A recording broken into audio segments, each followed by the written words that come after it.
The Paradise of Thieves. By G.K. Chesterton. The great Mascari, most original of the young Tuscan poets, walked swiftly into his favorite restaurant, which overlooked the Mediterranean, was covered by an awning and fenced by little lemon and orange trees. Waiters in white aprons were already laying out on white tables the insignia of an early and elegant lunch, and this seemed to increase a satisfaction that already touched the top of swagger. Mascari had an eagle nose like Dante, his hair and neckerchief were dark and flowing, he carried a black cloak, and might almost have carried a black mask, so much did he bear with him a sort of Venetian melodrama. He acted as if a troubadour had still a definite social office, like a bishop. He went as near as his century permitted to walking the world literally like Don Juan, with rapier and guitar. For he never travelled without a case of swords, with which he had fought many brilliant duels, or without a corresponding case for his mandolin, with which he had actually serenaded Miss Ethel Harrogate, the highly conventional daughter of a Yorkshire banker on a holiday. Yet he was neither a charlatan nor a child, but a hot, logical Latin who liked a certain thing and was it. His poetry was as straightforward as anyone else's prose. He desired fame or wine or the beauty of women with a torrid directness inconceivable among the cloudy ideals or cloudy compromises of the North. To vaguer races his intensity smelled of danger or even crime. Like fire or the sea, he was too simple to be trusted. The banker and his beautiful English daughter were staying at the hotel attached to Mascari's restaurant, that was why it was his favorite restaurant. A glance flashed around the room told him at once, however, that the English party had not descended. The restaurant was glittering, but still comparatively empty. Two priests were talking at a table in a corner, but Mascari, an ardent Catholic, took no more notice of them than of a couple of crows. But from a yet farther seat, partly concealed behind a dwarf tree golden with oranges, there rose and advanced towards the poet a person whose costume was the most aggressively opposite to his own. This figure was clad in tweeds of a piebald check, with a pink tie, a sharp collar and protuberant yellow boots. He contrived, in the true tradition of Ari at Margate, to look at once startling and commonplace. But as the Cockney apparition drew nearer, Mascari was astounded to observe that the head was distinctly different from the body. It was an Italian head, fuzzy, swarthy, and very vivacious, that rose abruptly out of the standing collar like cardboard and the comic pink tie. In fact, it was a head he knew. He recognized it, above all the dire erection of English holiday array, as the face of an old but forgotten friend named Ezza. This youth had been a prodigy at college, and European fame was promised him when he was barely 15, but when he appeared in the world he failed, first publicly as a dramatist and a demagogue, and then privately for years on end as an actor, a traveller, a commission agent or a journalist. Mascari had known him last behind the footlights, he was but too well attuned to the excitements of that profession, and it was believed that some moral calamity had swallowed him up. "Ezza," cried the poet, rising and shaking hands in a pleasant astonishment. "Well, I've seen you in many costumes in the green room, but I never expected to see you dressed up as an Englishman." "This," answered Ezza gravely, "is not the costume of an Englishman, but of the Italian of the future." "In that case," remarked Mascari, "I confess I prefer the Italian of the past." "That is your old mistake, Mascari," said the man in tweeds, shaking his head, "and the mistake of Italy. In the 16th century we Tuscans made the morning, we had the newest steel, the newest carving, the newest chemistry. Why should we not now have the newest factories, the newest motors, the newest finance, the newest clothes?" "Because they are not worth having," answered Mascari. "You cannot make Italians really progressive, they are too intelligent. Men who see the shortcut to good living will never go by the new elaborate roads." "Well, to me Marconi, or D'Annunzio, is the star of Italy," said the other. "That is why I have become a futurist, and a courier." "A courier," cried Mascari, laughing. "Is that the last of your list of trades? And whom are you conducting?" "Oh, a man of the name of Harrogate, and his family, I believe." "Not the banker in this hotel?" inquired the poet, with some eagerness. "That's the man," answered the courier. "Does it pay well?" asked the troubadour innocently. "It will pay me," said Ezza, with a very enigmatic smile. "But I am a rather curious sort of courier." Then, as if changing the subject, he said abruptly, "He has a daughter, and a son." "The daughter is divine," affirmed Mascari, "the father and son are, I suppose, human. But granted his harmless qualities, doesn't that banker strike you as a splendid instance of my argument? Harrogate has millions in his safes, and I have, the whole in my pocket. But you daren't say, you can't say, that he's cleverer than I, or bolder than I, or even more energetic. He's not clever, he's got eyes like blue buttons, he's not energetic, he moves from chair to chair like a paralytic. He's a conscientious, kindly old blockhead, but he's got money simply because he collects money, as a boy collects stamps. You're too strong-minded for business, Ezza. You won't get on. To be clever enough to get all that money, one must be stupid enough to want it." "I'm stupid enough for that," said Ezza gloomily. "But I should suggest a suspension of your critique of the banker, for here he comes." Mr. Harrogate, the great financier, did indeed enter the room, but nobody looked at him. He was a massive elderly man with a boiled blue eye and faded grey sandy moustaches, but for his heavy stoop he might have been a colonel. He carried several unopened letters in his hand. His son Frank was a really fine lad, curly-haired, sunburnt and strenuous, but nobody looked at him either. All eyes, as usual, were riveted, for the moment at least, upon Ethel Harrogate, whose golden Greek head and colour of the dawn seemed set purposely above that sapphire sea, like a goddess's. The poet Mascari drew a deep breath as if he were drinking something, as indeed he was. He was drinking the classic, which his fathers made. Ezza studied her with a gaze equally intense and far more baffling. Miss Harrogate was specially radiant and ready for conversation on this occasion, and her family had fallen into the easier continental habit, allowing the stranger Mascari and even the courier Ezza to share their table and their talk. In Ethel Harrogate conventionality crowned itself with a perfection and splendour of its own. Proud of her father's prosperity, fond of fashionable pleasures, a fond daughter but an errant flirt, she was all these things with a sort of golden good nature that made her very pride-pleasing and her worldly respectability a fresh and hearty thing. They were in an eddy of excitement about some alleged peril in the mountain path they were to attempt that week. The danger was not from rock and avalanche, but from something yet more romantic. Ethel had been earnestly assured that brigands, the true cutthroats of the modern legend, still haunted that ridge and held that pass of the Apennines. They say, she cried, with the awful relish of a schoolgirl, that all that country isn't ruled by the King of Italy, but by the King of Thieves. Who is the King of Thieves? A great man, replied Mascari, worthy to rank with your own Robin Hood, Signorina. Montano, the King of Thieves, was first heard of in the mountains some 10 years ago, when people said brigands were extinct. But his wild authority spread with the swiftness of a silent revolution. Men found his fierce proclamations nailed in every mountain village, his sentinels, gun in hand, in every mountain ravine. 6 times the Italian government tried to dislodge him, and was defeated in 6 pitched battles as if by Napoleon. Now that sort of thing, observed the banker weightily, would never be allowed in England. Perhaps, after all, we had better choose another route. But the courier thought it perfectly safe. It is perfectly safe, said the courier contemptuously. I have been over it 20 times. There may have been some old jailbird called a king in the time of our grandmothers, but he belongs to history if not to fable. Brigandage is utterly stamped out. It can never be utterly stamped out, Mascari answered, because armed revolt is a recreation natural to southerners. Our peasants are like their mountains, rich in grace and green gaiety, but with the fires beneath. There is a point of human despair where the northern poor take to drink, and our own poor take to daggers. A poet is privileged, replied Ezza, with a sneer. If Signor Mascari were English he would still be looking for highwaymen in Wandsworth. Believe me, there is no more danger of being captured in Italy than of being scalped in Boston. Then you propose to attempt it? Asked Mr. Harrogate, frowning. Oh, it sounds rather dreadful, cried the girl, turning her glorious eyes on Mascari. Do you really think the pass is dangerous? Mascari threw back his black mane. I know it is dangerous, he said. I am crossing it tomorrow. The young Harrogate was left behind for a moment emptying a glass of white wine and lighting a cigarette, as the beauty retired with the banker, the courier, and the poet, distributing peals of silvery satire. At about the same instant the 2 priests in the corner rose, the taller, a white-haired Italian, taking his leave. The shorter priest turned and walked towards the banker's son, and the latter was astonished to realize that though a Roman priest the man was an Englishman. He vaguely remembered meeting him at the social crushes of some of his Catholic friends. But the man spoke before his memories could collect themselves.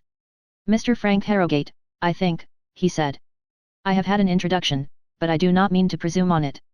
The odd thing I have to say will come far better from a stranger. Mr. Harrogate, I say one word and go, take care of your sister in her great sorrow. Even for Frank's truly fraternal indifference the radiance and derision of his sister still seemed to sparkle and ring, he could hear her laughter still from the garden of the hotel, and he stared at his sombre advisor in puzzledom. Do you mean the brigands? He asked, and then, remembering a vague fear of his own, or can you be thinking of Mascari? One is never thinking of the real sorrow, said the strange priest. One can only be kind when it comes. And he passed promptly from the room, leaving the other almost with his mouth open. A day or 2 afterwards a coach containing the company was really crawling and staggering up the spurs of the menacing mountain range. Between Ezza's cheery denial of the danger and Mascari's boisterous defiance of it, the financial family were firm in their original purpose, and Mascari made his mountain journey coincide with theirs. A more surprising feature was the appearance at the coast town station of the little priest of the restaurant. He alleged merely that business led him also to cross the mountains of the Midland. But young Harrogate could not but connect his presence with the mystical fears and warnings of yesterday. The coach was a kind of commodious wagonette, invented by the modernist talent of the courier, who dominated the expedition with his scientific activity and breezy wit. The theory of danger from thieves was banished from thought and speech, though so far conceded in formal act that some slight protection was employed. The courier and the young banker carried loaded revolvers, and Mascari, with much boyish gratification, buckled on a kind of cutlass under his black cloak. He had planted his person at a flying leap next to the lovely Englishwoman. On the other side of her sat the priest, whose name was Brown and who was fortunately a silent individual. The courier and the father and son were on the bank behind. Mascari was in towering spirits, seriously believing in the peril, and his talk to Ethel might well have made her think him a maniac. But there was something in the crazy and gorgeous ascent, amid crags like peaks loaded with woods like orchards, that dragged her spirit up alone with his into purple preposterous heavens with wheeling suns. The white road climbed like a white cat, it spanned sunless chasms like a tightrope, it was flung round far-off headlands like a lasso. And yet, however high they went, the desert still blossomed like the rose. The fields were burnished in sun and wind with the color of kingfisher and parrot and hummingbird, the hues of 100 flowering flowers. There are no lovelier meadows and woodlands than the English, no nobler crests or chasms than those of Snowdon and Glencoe. But Ethel Harrogate had never before seen the southern parks tilted on the splintered northern peaks, the gorge of Glencoe laden with the fruits of Kent. There was nothing here of that chill and desolation that in Britain one associates with high and wild scenery. It was rather like a mosaic palace, rent with earthquakes, or like a Dutch tulip garden blown to the stars with dynamite. "It's like Kew Gardens on Beachy Head," said Ethel. "It is our secret," answered he, "the secret of the volcano, that is also the secret of the revolution, that a thing can be violent and yet fruitful. You are rather violent yourself," and she smiled at him. "And yet rather fruitless," he admitted. "If I die tonight I die unmarried and a fool." "It is not my fault if you have come," she said after a difficult silence. "It is never your fault," answered Mascari, "it was not your fault that Troy fell." As they spoke they came under overwhelming cliffs that spread almost like wings above a corner of peculiar peril. Shocked by the big shadow on the narrow ledge, the horses stirred doubtfully. The driver leapt to the earth to hold their heads, and they became ungovernable. One horse reared up to his full height, the titanic and terrifying height of a horse when he becomes a biped. It was just enough to alter the equilibrium. The whole coach heeled over like a ship and crashed through the fringe of bushes over the cliff. Mascari threw an arm round Ethel, who clung to him, and shouted aloud. It was for such moments that he lived. At the moment when the gorgeous mountain walls went round the poet's head like a purple windmill, a thing happened which was superficially even more startling. The elderly and lethargic banker sprang erect in the coach and leapt over the precipice before the tilted vehicle could take him there. In the first flash it looked as wild as suicide, but in the second it was as sensible as a safe investment. The Yorkshireman had evidently more promptitude, as well as more sagacity, than Mascari had given him credit for he landed in a lap of land which might have been specially padded with turf and clover to receive him. As it happened, indeed, the whole company were equally lucky, if less dignified in their form of ejection. Immediately under this abrupt turn of the road was a grassy and flowery hollow like a sunken meadow, a sort of green velvet pocket in the long, green, trailing garments of the hills. Into this they were all tipped or tumbled with little damage, save that their smallest baggage and even the contents of their pockets were scattered in the grass around them. The wrecked coach still hung above, entangled in the tough hedge, and the horses plunged painfully down the slope. The first to sit up was the little priest, who scratched his head with a face of foolish wonder. Frank Harrogate heard him say to himself, "Now why on earth have we fallen just here?" He blinked at the litter around him, and recovered his own very clumsy umbrella. Beyond it lay the broad sombrero fallen from the head of Mascari, and beside it a sealed business letter which, after a glance at the address, he returned to the elder Harrogate. On the other side of him the grass partly hid Miss Ethel's sunshade, and just beyond it lay a curious little glass bottle hardly 2 inches long. The priest picked it up. In a quick, unobtrusive manner he uncorked and sniffed it, and his heavy face turned the color of clay. "Heaven deliver us," he muttered, "it can't be hers. Has her sorrow come on her already?" He slipped it into his own waistcoat pocket. "I think I'm justified," he said, "till I know a little more." He gazed painfully at the girl, at that moment being raised out of the flowers by Mascari, who was saying, "We have fallen into heaven, it is a sign. Mortals climb up and they fall down, but it is only gods and goddesses who can fall upwards." And indeed she rose out of the sea of colors so beautiful and happy a vision that the priest felt his suspicion shaken and shifted. After all, he thought, perhaps the poison isn't hers, perhaps it's one of Mascari's melodramatic tricks. Mascari set the lady lightly on her feet, made her an absurdly theatrical bow, and then, drawing his cutlass, hacked hard at the taut reins of the horses, so that they scrambled to their feet and stood in the grass trembling. When he had done so, a most remarkable thing occurred. A very quiet man, very poorly dressed and extremely sunburnt, came out of the bushes and took hold of the horses' heads. He had a queer-shaped knife, very broad and crooked, buckled on his belt. There was nothing else remarkable about him, except his sudden and silent appearance. The poet asked him who he was, and he did not answer. Looking around him at the confused and startled group in the hollow, Mascari then perceived that another tanned and tattered man, with a short gun under his arm, was looking at them from the ledge just below, leaning his elbows on the edge of the turf. Then he looked up at the road from which they had fallen and saw, looking down on them, the muzzles of 4 other carbines and 4 other brown faces with bright but quite motionless eyes. "The brigands!" cried Mascari, with a kind of monstrous gaiety. This was a trap. "Eza, if you will oblige me by shooting the coachman first, we can cut our way out yet. There are only 6 of them." "The coachman," said Eza, who was standing grimly with his hands in his pockets, "happens to be a servant of Mr. Harrogate." "Then shoot him all the more," cried the poet impatiently, "he was bribed to upset his master. Then put the lady in the middle, and we will break the line up there, with a rush." And, waiting in wild grass and flowers, he advanced fearlessly on the 4 carbines, but finding that no one followed except young Harrogate, he turned, brandishing his cutlass to wave the others on. He beheld the courier still standing slightly astride in the center of the grassy ring, his hands in his pockets, and his lean, ironical Italian face seemed to grow longer and longer in the evening light. "You thought, Mascari, I was the failure among our schoolfellows," he said, "and you thought you were the success. But I have succeeded more than you and fill a bigger place in history. I have been acting epics while you have been writing them." "Come on, I tell you," thundered Mascari from above. "Will you stand there talking nonsense about yourself with a woman to save and 3 strong men to help you? What do you call yourself?" "I call myself Montano," cried the strange courier in a voice equally loud and full. "I am the king of thieves, and I welcome you all to my summer palace." And even as he spoke 5 more silent men with weapons ready came out of the bushes, and looked towards him for their orders. One of them held a large paper in his hand.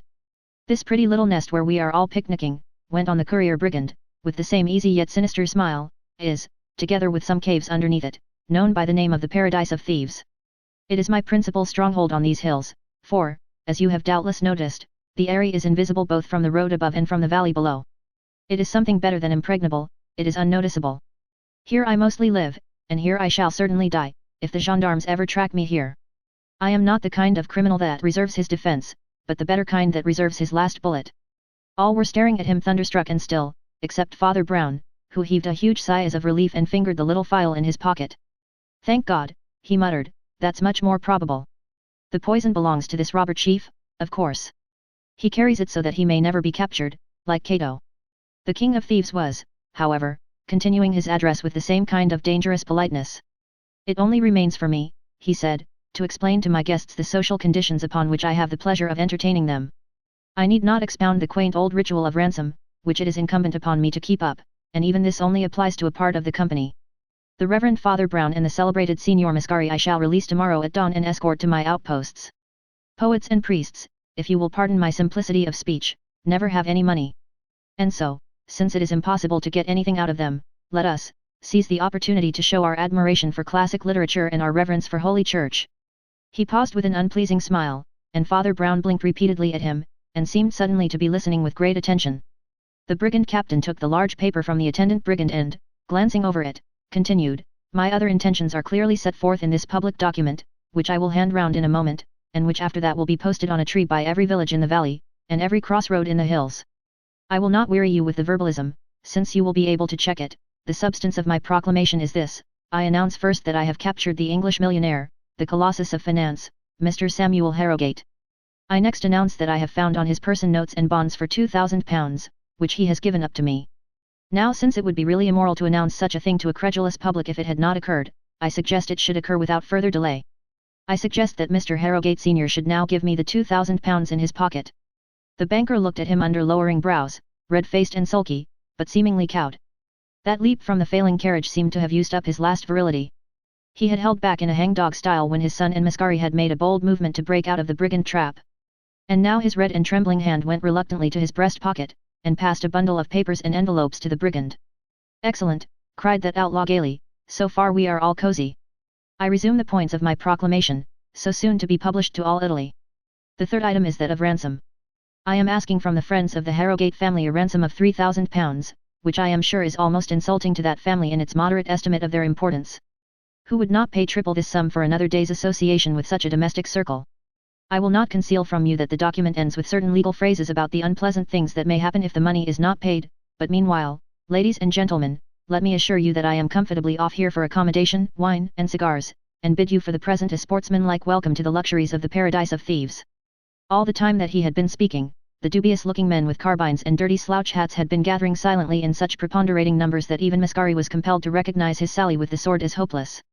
He glanced around him, but the girl had already gone over to soothe and comfort her father, for her natural affection for his person was as strong or stronger than her somewhat snobbish pride in his success. Mascari, with the illogicality of a lover, admired this filial devotion, and yet was irritated by it. He slapped his sword back in the scabbard and went and flung himself somewhat sulkily on one of the green banks. The priest sat down within a yard or two, and Mascari turned his aquiline nose on him in an instantaneous irritation. "Well," said the poet tartly, "do people still think me too romantic? Are there, I wonder, any brigands left in the mountains?" "There may be," said Father Brown agnostically. "What do you mean?" asked the other sharply. "I mean I am puzzled," replied the priest. "I am puzzled about Ezza or Montano, or whatever his name is. He seems to me much more inexplicable as a brigand even than he was as a courier." "But in what way?" persisted his companion. "Santa Maria! I should have thought the brigand was plain enough." "I find three curious difficulties," said the priest in a quiet voice. "I should like to have your opinion on them. First of all, I must tell you I was lunching in that restaurant at the seaside. As four of you left the room, you and Miss Harrogate went ahead, talking and laughing, the banker and the courier came behind, speaking sparely and rather low. But I could not help hearing Ezza say these words, 'Well, let her have a little fun, you know the blow may smash her any minute.' Mr. Harrogate answered nothing, so the words must have had some meaning. On the impulse of the moment I warned her brother that she might be in peril. I said nothing of its nature, for I did not know. But if it meant this capture in the hills, the thing is nonsense. Why should the brigand courier warn his patron, even by a hint, when it was his whole purpose to lure him into the mountain mousetrap? It could not have meant that. But if not, what is this disaster, known both to courier and banker, which hangs over Miss Harrogate's head?" "Disaster to Miss Harrogate," ejaculated the poet, sitting up with some ferocity. "Explain yourself, go on." "All my riddles, however, revolve round our bandit chief," resumed the priest reflectively. "And here is the second of them. Why did he put so prominently in his demand for ransom the fact that he had taken £2,000 from his victim on the spot? It had no faintest tendency to evoke the ransom. Quite the other way, in fact. Harrogate's friends would be far likelier to fear for his fate if they thought the thieves were poor and desperate. Yet the spoliation on the spot was emphasized and even put first in the demand. Why should Ezza Montano want so specially to tell all Europe that he had picked the pocket before he levied the blackmail? I cannot imagine," said Mascari, rubbing up his black hair for once with an unaffected gesture. "You may think you enlighten me, but you are leading me deeper in the dark. What may be the third objection to the king of the thieves?" "The third objection," said Father Brown, still in meditation, "is this bank we are sitting on. Why does our brigand courier call this his chief fortress in the Paradise of Thieves? It is certainly a soft spot to fall on and a sweet spot to look at. It is also quite true, as he says, that it is invisible from valley and peak, and is therefore a hiding place. But it is not a fortress. It never could be a fortress. I think it would be the worst fortress in the world. For it is actually commanded from above by the common highroad across the mountains, the very place where the police would most probably pass. Why, 5 shabby shotguns held us helpless here about half an hour ago. The quarter of a company of any kind of soldiers could have blown us over the precipice. Whatever is the meaning of this odd little nook of grass and flowers, it is not an entrenched position. It is something else, it has some other strange sort of importance, some value that I do not understand. It is more like an accidental theatre or a natural green room, it is like the scene for some romantic comedy, it is like—" As the little priest's words lengthened and lost themselves in a dull and dreamy sincerity, Mascari, whose animal senses were alert and impatient, heard a new noise in the mountains. Even for him the sound was as yet very small and faint, but he could have sworn the evening breeze bore with it something like the pulsation of horses' hoofs and a distant hallooing.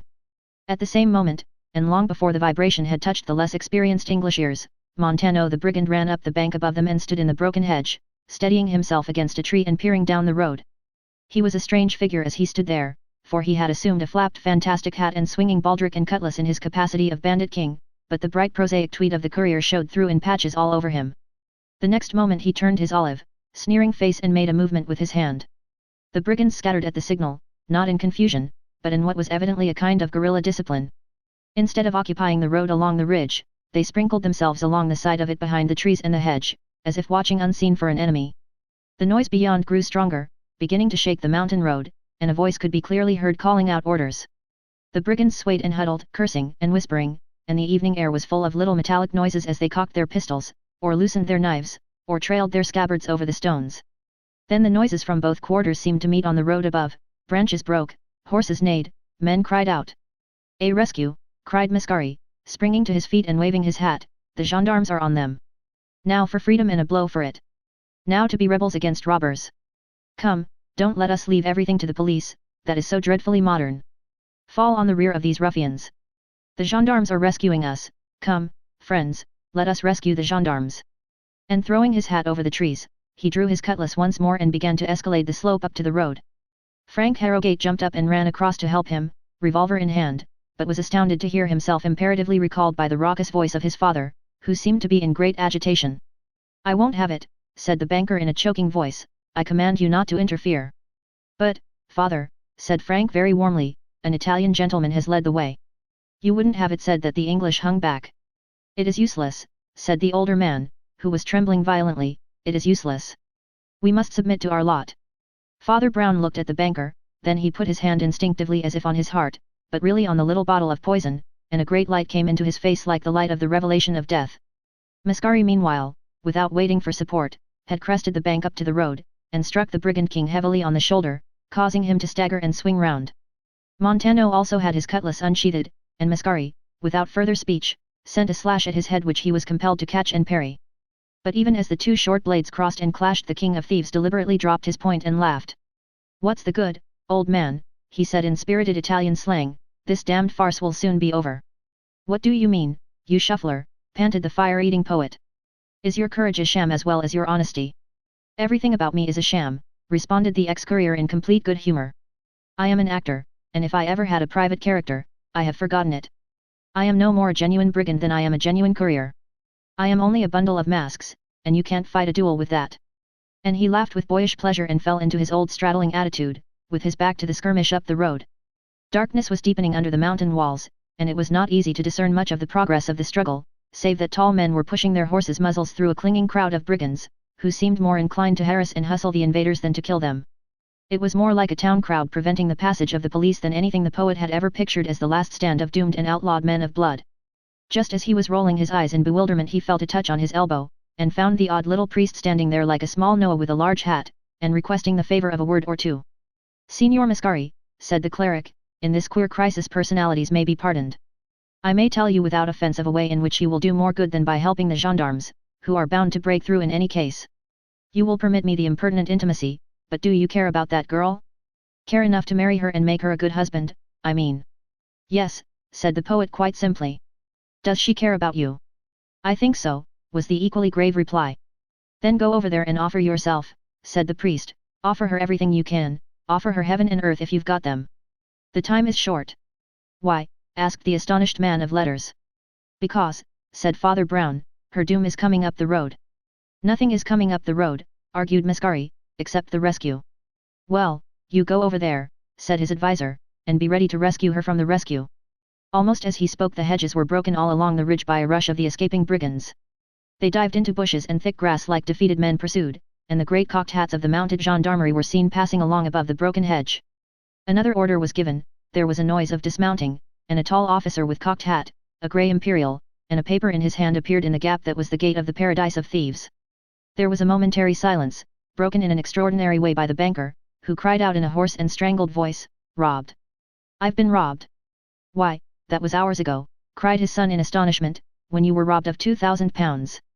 Not of £2,000, said the financier, with an abrupt and terrible composure, only of a small bottle.